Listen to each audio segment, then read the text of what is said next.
Good morning students. आज के lecture में अपन देखेंगे मिसलेनियस के एग्जाम्पल नंबर 30 और 31। इससे पहले वाले एग्जाम्पल अपन ने पहले कर लिए हैं।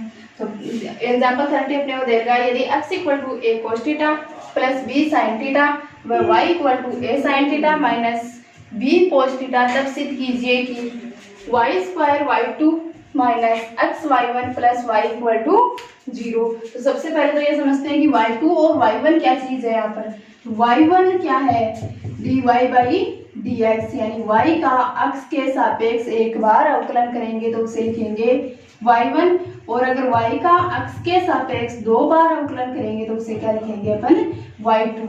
तो y1 और y1 क्या चीज है अपने पास, y1 तो है y का अक्ष के सापेक्ष एक बार अवकलन, और y2 है y का अक्ष के सापेक्ष दो बार अवकलन। अगर y का अक्ष के सापेक्ष तीन बार अवकलन करना होता तो क्या लिखते हैं, y3 लिखते हैं। तो y1 y2 समझ गए क्या चीज है, और y स्क्वायर तो अपन वैसे जानते हैं क्या होता है। तो y1 और y2 ये नई चीज थी इसमें।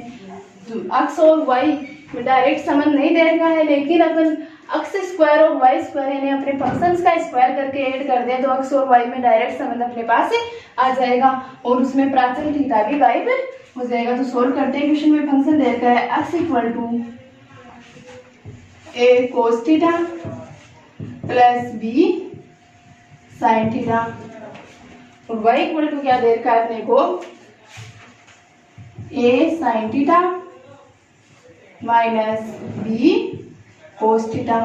दोनों समीकरणों का वर्ग करके ऐड कर देंगे तो प्राचल थीटा गायब हो जाएगा और x और y में डायरेक्ट रिलेशन आ जाएगा, जिसका अपन x के सापेक्ष डिफरेंशिएशन करके y1 ज्ञात कर लेंगे और y2 ज्ञात कर लेंगे। यानी एक बार डिफरेंशिएशन करेंगे तो y1 प्राप्त हो जाएगा और दो बार डिफरेंशिएशन कर लेंगे तो y2 प्राप्त हो जाएगा। लिखेंगे दोनों समीकरणों का वर्ग करके जोड़ने पर, दोनों समीकरणों का वर्ग करके जोड़ने पर,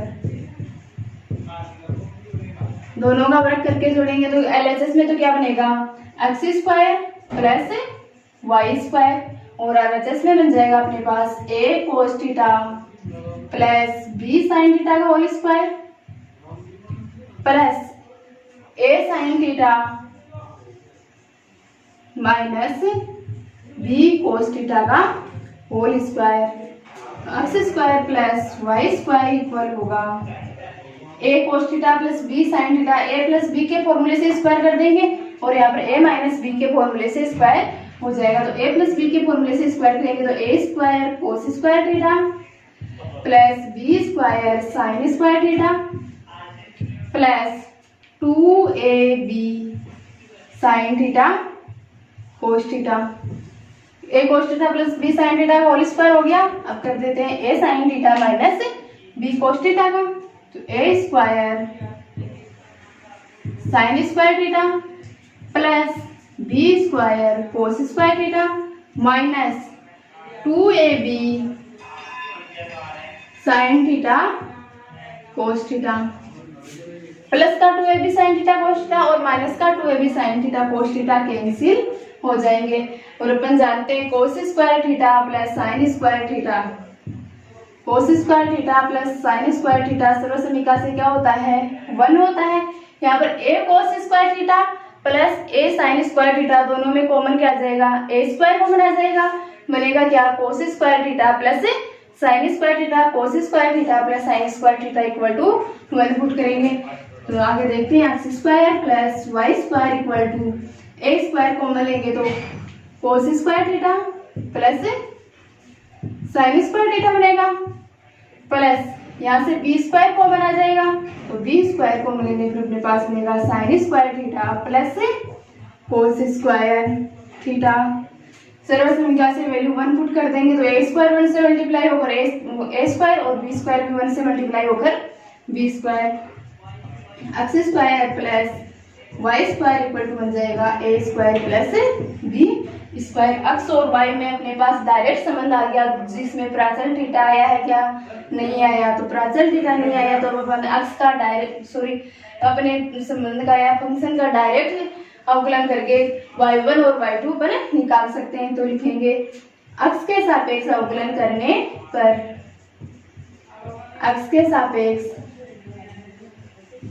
अवकलन करने पर, अक्ष के सापेक्ष अवकलन करेंगे तो एक्स स्क्वायर का तो हो जाएगा 2x प्लस वाई स्क्वायर का क्या होगा 2y और y का क्या होगा dy बाई dx, y का हो जाएगा dy बाई dx और इस dy बाई dx को अपन क्या पुट कर देंगे y1 equal to a square भी कांस्टेंट और b स्क्वायर भी कांस्टेंट और अपन जानते हैं कांस्टेंट का अवकलन 0, तो a square plus b square का अवकलन क्या हो जाएगा 0 हो जाएगा। यहाँ से 2 कॉमन आकर 0 में चला जाएगा तो x plus y dy by dx को क्या पुट करेंगे y1 इक्वल टू 0।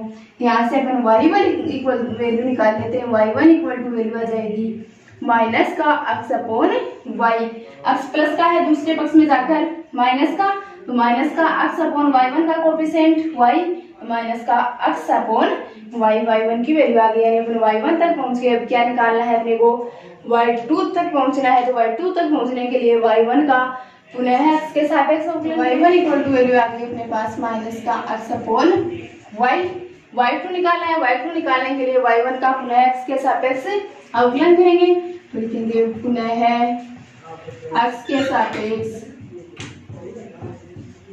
पुनः x के सापेक्ष अवकलन करने पर, पुनः x के सापेक्ष अवकलन करेंगे y1 का एक बार और अवकलन करेंगे तो y1 तो क्या मिल जाएगा y2 equal to minus x upon y किस फॉर्म में है u अपॉन v की फॉर्म में, तो हर में v का स्क्वायर यानी y का स्क्वायर माइनस साथ में चलेगा और अंश में हर कांस्टेंट यानी v कांस्टेंट मतलब y कांस्टेंट और u का डिफरेंशिएशन यानी कि x का डिफरेंशिएशन कर लेंगे माइनस अंश कांस्टेंट u कांस्टेंट मतलब x कांस्टेंट और y का डिफरेंशिएशन, y2 इक्वल टू बनेगा अपने पास माइनस y इंटू x का डिफरेंशिएशन x के सापेक्ष 1 minus x into dy by dx और dy बाई dx को क्या पुट करेंगे y1 ही क्या होता है dy बाई dx होता है upon y square, y2 equal to बन गया अपने पास माइनस का y minus x y1 upon y square, यही बना।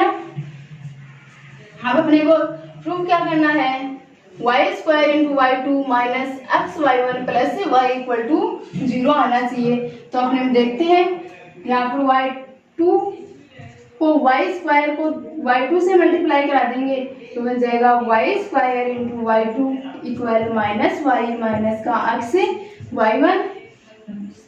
RHS में अपने को कुछ नहीं चाहिए, सभी टर्म्स LHS में लेकर आने, तो इधर जो टर्म माइनस की है वो इधर आकर प्लस की हो जाएगी, तो y square y2 plus x y1 plus y दोनों टर्म इधर आकर किसकी हो गई प्लस की हो गई इक्वल टू 0 बचा, और यही अपने को क्या करना था सॉरी ये माइनस अंदर मल्टीप्लाई होगा ना तो ये क्या हो जाएगी टर्म प्लस की बन जाएगी और दूसरे पक्ष में प्लस की है इधर आकर किसकी बनेगी है माइनस की बनेगी।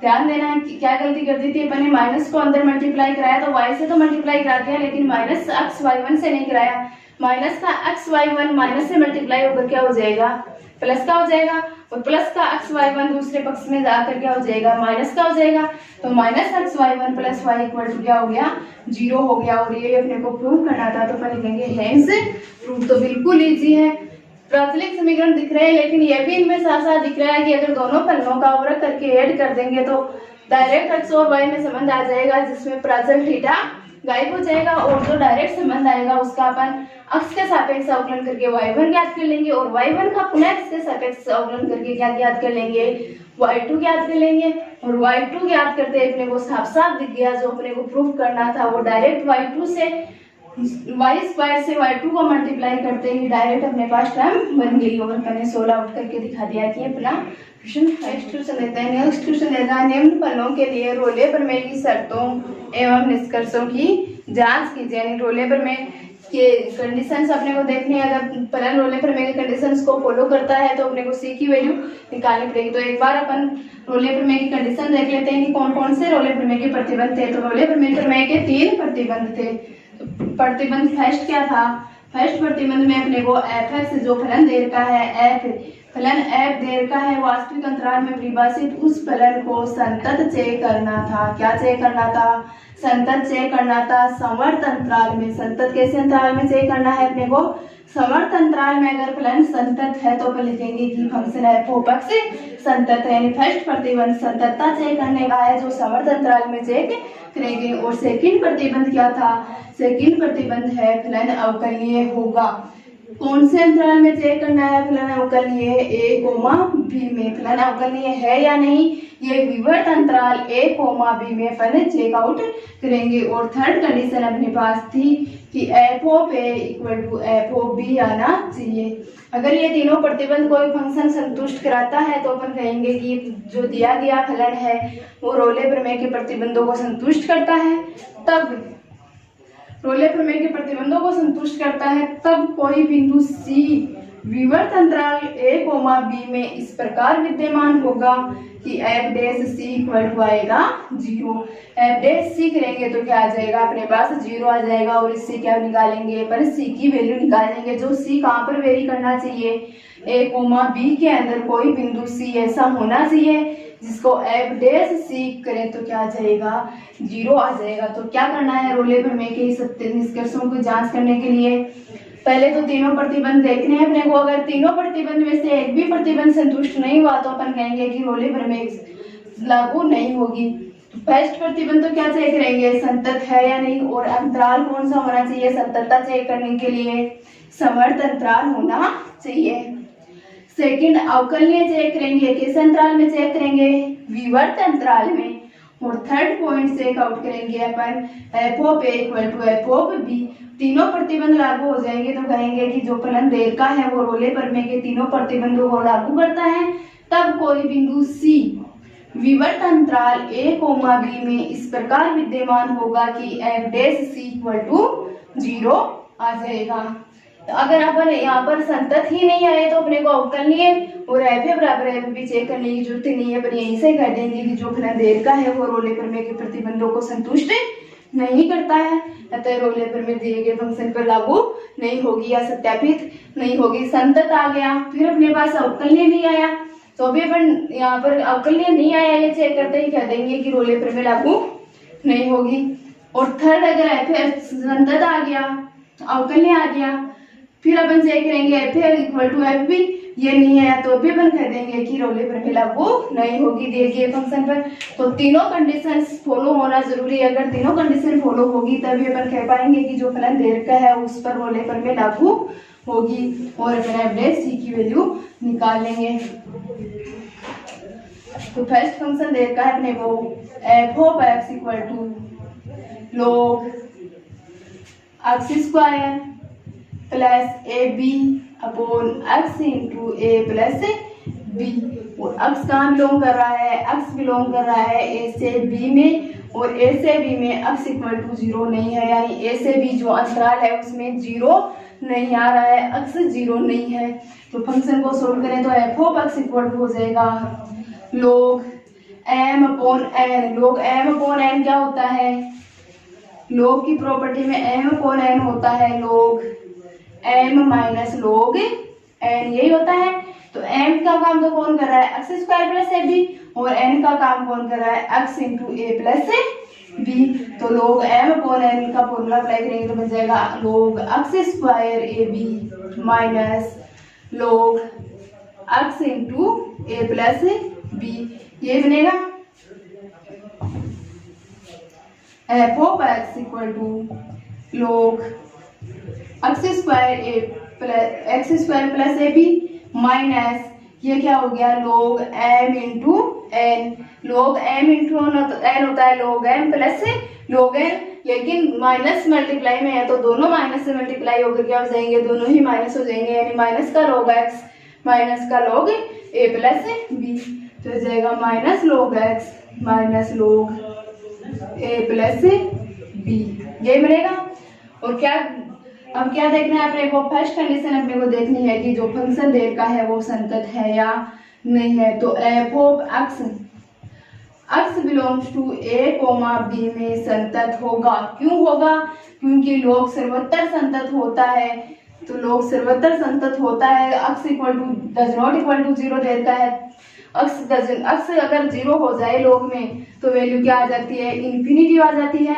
यानी इन्फिनिटी आने का मतलब संतत नहीं है। तो अक्स डज नॉट इक्वल टू 0 देर का यानी अक्स 0 कभी नहीं हो सकता और अक्स 0 कभी नहीं हो सकता। तो अपने लोग 0 की वैल्यू लोग 0 कभी नहीं आएगा और लोग 0 कभी नहीं आएगा। इसका मतलब अपना फलन जो देर का है वो समवर्त अंतराल a, b में अवकलनीय है। तो अपन लिखेंगे एफ ऑफ एक्स, सॉरी संतत है, तो अपन लिखेंगे f of x belongs to a, b में a, b में संतत है। फर्स्ट कंडीशन हो गई अपनी संतत है। सेकेंड कंडीशन क्या देखना है, अवकलनीय है या नहीं है। अवकलनीय चेक आउट करने के लिए अपन एफ डैश एक्स निकालते हैं। तो f dash x equal to हो जाएगा, लोग का क्या होता है 1/x और x का काम कर रहा है x square plus a b, तो हो जाएगा 1/x square plus a b into x square plus a b into x square का करेंगे तो x स्क्वायर का differentiation 2x plus a b constant है, कॉन्स्टेंट का डिफरेंशिएशन 0 माइनस लॉग x का हो जाएगा 1/x minus log a plus b, constant है और कॉन्स्टेंट का अवकलन 0 हो जाएगा। तो f dash x belongs to विवर्त अंतराल a, b। विवर्त अंतराल a, b में से कोई भी बिंदु एफ डैश एक्स में पुट करेंगे तो क्या आएगा, परिमित तथा विद्यमान होगा, परिमित भी होगा और वो वैल्यू विद्यमान भी होगी। तो अपन कहेंगे कि f dash x belongs to a, b के लिए परिमित तथा विद्यमान है, परिमित तथा विद्यमान है। एफ डैश एक्स परिमित तथा विद्यमान है, इसका मतलब जो फलन देर का है एफ ऑफ एक्स वो कैसा है, अवकलनीय है। तो अपन लिखेंगे एफ ऑफ एक्स अवकलनीय है। कौन से अंतराल में, x belongs to open interval a, b में एफ ऑफ एक्स अवकलनीय है। अवकलनीय हो गया, संतत हो गया। अब अपन चेकआउट करते हैं कि f of a equal to f of b भी होगा या नहीं होगा। तो थर्ड कंडीशन चेक करते हैं, एफ ऑफ ए का मतलब एक्स की जगह ए पुट करेंगे तो f of a equal to बन जाएगा अपने पास लोग एक्स स्क्वायर की वैल्यू क्या पुट कर रहे हैं एक्स की ए पुट कर रहे हैं तो एक्स स्क्वायर की ए स्क्वायर प्लस का ए बी बट्टा एक्स की वैल्यू ए तो a into a plus b क्या हो जाएगा, a square plus a b बट्टा a square plus a b cancel out हो जाएगा और बनेगा log 1। और log 1 की वैल्यू क्या होती है, log 1 की वैल्यू होती है 0। log 1 की वैल्यू क्या होती है 0। तो एफ ऑफ ए की वैल्यू आ गई अपने पास 0। अब निकालेंगे अपन एफ ऑफ बी की तथा f of b equal to हो जाएगा लोग एक्सिस के बी पुट करेंगे तो log b square plus a b बटा b into a plus b. तो बी को अंदर मल्टीप्लाई करेंगे तो बनेगा a b plus b square, cancel होकर क्या आ जाएगा 1 आ जाएगा।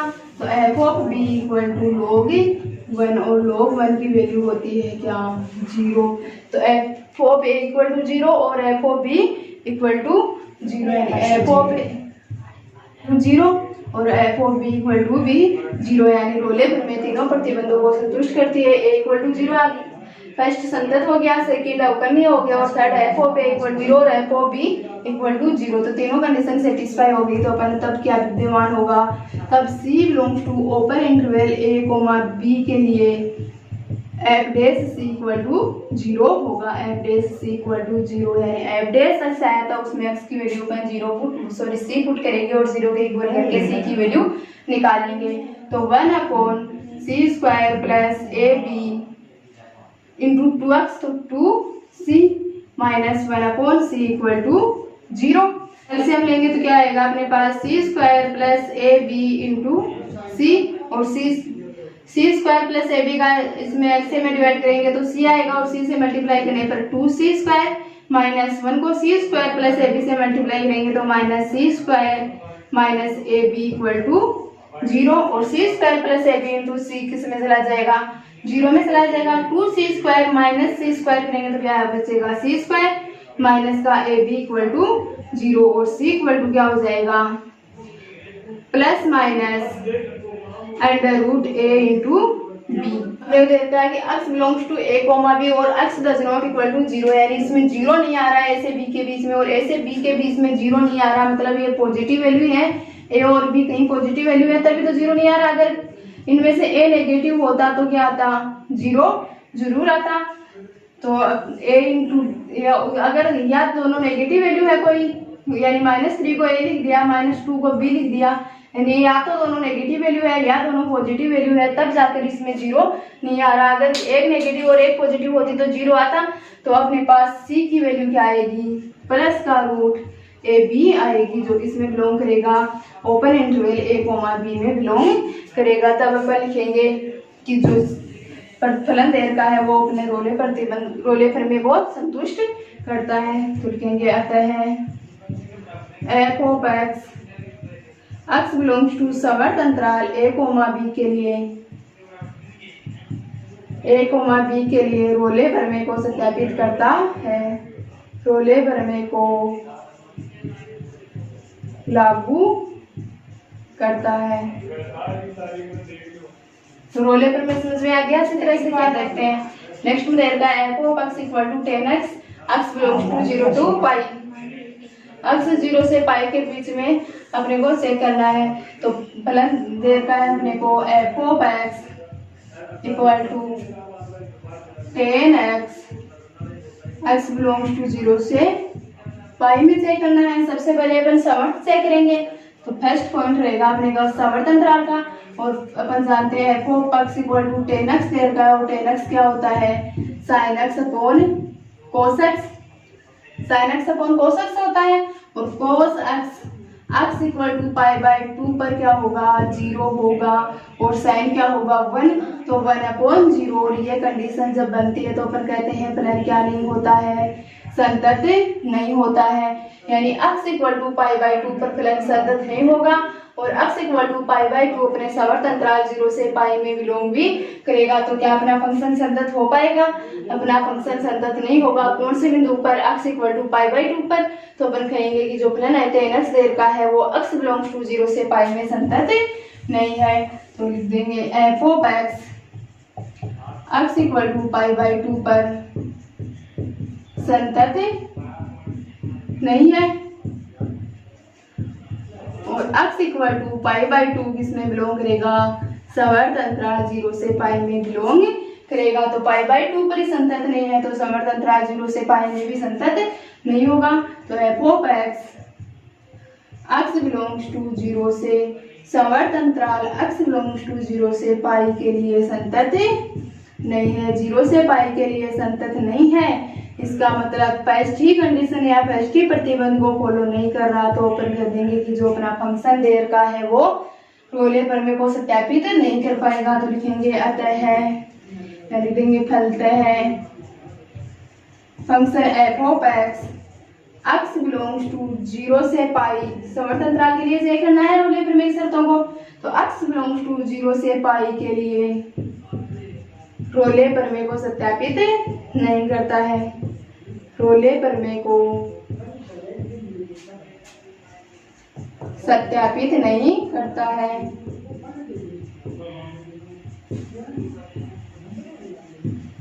सत्यापित नहीं करता है। तो आज के लेक्चर में इतना ही काफी, आगे मिसलेनियस के क्वेश्चंस देखेंगे नेक्स्ट लेक्चर में।